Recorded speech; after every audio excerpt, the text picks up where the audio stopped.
also get the big picture now with Matt McCormick. He is the Vice President Portfolio Manager at Bahl Gaynor, where he manages over $3.5 billion in assets. Morningstar, by the way, just gave his firm a 5-star rating in separate accounts. Matt, good to have you back here on Street Smart.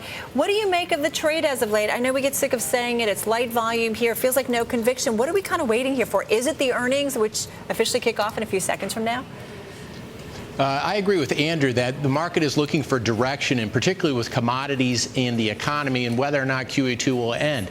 I think when you look at the huge rally we've seen since QE2 and mainly going into commodities, I think some people are saying, hey, is now a time to take some profits off the table and maybe rotate into more conservative names. I think if you look at the intraday move where Alcoa was down, it's indicative of people being a little bit cautious. They want to see how commodities are going. I think people are saying, hey, how much longer can they run? And that's also assuming that QE2 will end, because that's going to be, in a sense, an interest rate increase, and it's going to further crimp demand. So I think what we're looking at here is people have had some profits and there's some low-quality names. I agree with Andrew that people may be looking for more higher-quality names. We specialize in dividend-paying stocks, and I think that's a safe place to invest in this market, especially for investors who seek more income. I'd rather be invested with a dividend-paying stock more so than anything. Matt. And just to ask you quickly, you're watching earnings.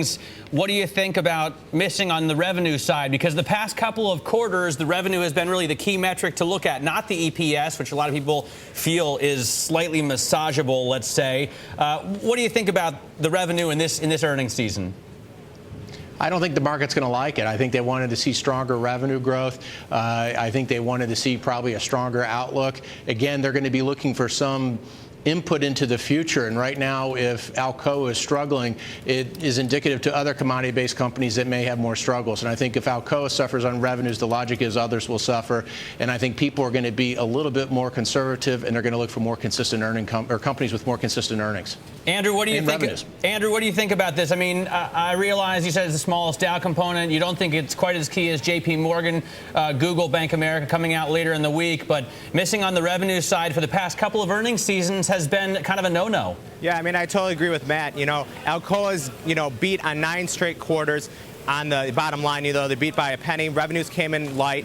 Revenues came in light in January, so the stock sold off a little bit. There's about a 6% implied move on earnings, so we'll see where it goes from here. On Friday, it hit a 52-week high of $18.49, and it looks like, it's gone up pretty high, pretty fast. It's got the low of around $12 this year. People are taking some profits, and it probably should sell off a little bit.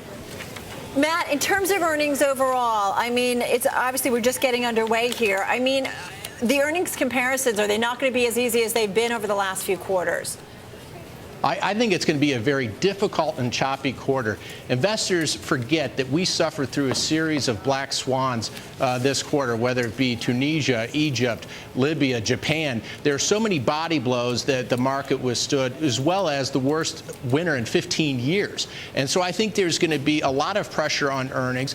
And I think if you look at something in terms of the banks, I know Andrew talked about J.P. Morgan. I think BAC is something that's particularly a concern to me. It didn't pass the government's test in order to increase dividends. Why do we think it should have a great earnings release? And I don't think it will. And I think there's still further pressure, particularly in the financials.